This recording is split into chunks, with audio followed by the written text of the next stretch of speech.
So moving on towards the flood and Noah's flood, I believe that if you talk to a more modern scientist, there's not really I don't know how to say it, there's not really records in the fossil layers of like a mass migration of animals, so to speak.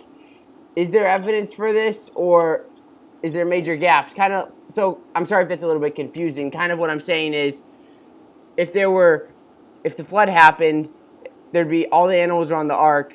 So why don't we have like kangaroo fossils from Asia and Africa? Why do we only have kangaroo fossils in Australia? As just a general reference. Yeah, there's a couple ways to look at this. One way is the flood had to be universal, but didn't necessarily have to be global. This is how old earthers will often look at the flood. Okay. Is that it had to universally wipe out mankind, but it Okay. didn't have to be global over the entire planet to Okay. accomplish what God was trying to accomplish if you read the text very carefully. Okay. So that's one way. Now, whether you buy it or not, I'm just giving you options. Okay. Uh, so that's one approach that I think is helpful. Second, I think there's clearly some hyperbole that's taking place in the flood story and the flood account.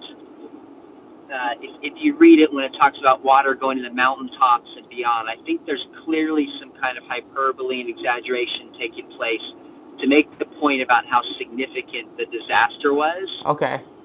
Now, from what I understand, there is some accounts of flood in the Middle East, Okay.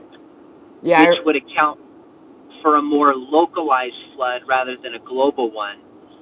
And then you have all these stories around the world, kind of literary accounts of a flood that vary in the details, but trace back to some big flood that wiped out people and mankind started all over.